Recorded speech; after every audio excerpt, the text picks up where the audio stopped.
రంగారెడ్డి జిల్లా షాద్నగర్ నియోజకవర్గం కేశంపేట మండలంలో గల సంతాపూర్ అనే గ్రామంలో దళితుడైన జంగయ్య అనే వృద్ధుడిని చెమటోడ్చి సంపాదించిన 3 ఎకరాల 15 గుంటల భూమిని అక్కడ మార్కెట్ రేటు తక్కువ ఎకరాకు 85 లక్షలు పలికే భూమిని మాయమాటలు చెప్పి మభ్యపెట్టి తుక్కుగూడలో ఒక బిల్డింగ్ కొనేస్తామని చెప్పి ఆ కిరాయి డబ్బులతో హాయిగా జీవితాన్ని గడపవచ్చని నమ్మించి 3 ఎకరాల 15 గుంటల భూమిని కేవలం ₹1 కోటి మాట్లాడుకుని 25 లక్షల రూపాయలు చేతిలో పెట్టి 75 లక్షల రూపాయల చెక్కులను రాసిచ్చి 3 ఎకరాల 15 గుంటల భూమిని రిజిస్ట్రేషన్ చేయించుకున్న మోసగాడు అట్టి భూమిని ఎకరాకు 68 లక్షల రూపాయల చొప్పున ఇతరులకు అమ్మి రిజిస్ట్రేషన్ చేసి ఇచ్చాడు.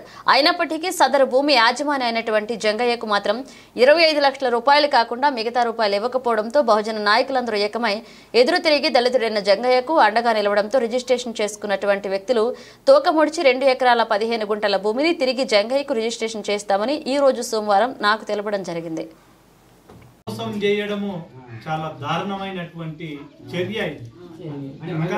మనము దీన్ని పోరాటం చేద్దాం, ఎంత వరకైనా మనం తీసుకెళ్లి మీకు న్యాయం జరిగే వరకు కూడా మనం పోరాటం చేద్దాం.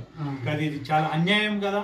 మిమ్మల్ని తెలియనోళ్ళు అన్యం పుణ్యం తెలియనటువంటి వ్యక్తిని భూమి తీసుకొని రిజిస్టర్ చేసుకోవడం అనేది ఇది చాలా దారుణం.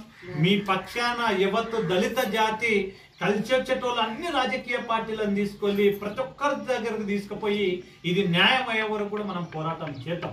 మీరేం అధైర్య పడవద్దు, మేము మీ ఎంబడున్నాం. ఈ రోజు మీకు జరిగింది, రేపు ఇంకొకరికి జరుగుతుంది. కనుక ఈ సమస్య అనేది మన వరకే అంతం కావాలంటే దీన్ని పెద్ద ఎత్తున చేయాల్సినటువంటి అవసరం ఉన్నది.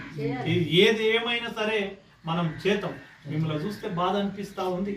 మనోళ్ళ దాంట్లో గంటెడు భూమి ఉండడమే మా ఎక్కువ అంటే 3.5 ఎకరాలు నీ కడుపు కట్టుకున్నావో కాళ్ళు కట్టుకున్నావో ఏం తిన్నావో ఏం తినలేవో ఈ రోజు 3.5 ఎకరాలు ఎత్తుకపోతే వాళ్ళది కరెక్ట్ కాదు. వాళ్ళ మీద చట్టపరమైనటువంటి చర్యలు తీసుకోవాలని చెప్పి మనం ప్రభుత్వాన్ని డిమాండ్ చేద్దాం, ఇక్కడ ఉన్నటువంటి పోలీసు వాళ్ళని డిమాండ్ చేద్దాం. ప్రతి ఒక్కరిని కలిసి మీకు న్యాయమయ్యే వరకు కూడా పోరాటం చేసే బాధ్యత మాది. నేను మీ బిడ్డగా వచ్చిన, ఎక్కడ అన్యాయం జరిగినా మేము ఆల్తాం కనుక ఆ విధంగా వచ్చినాం.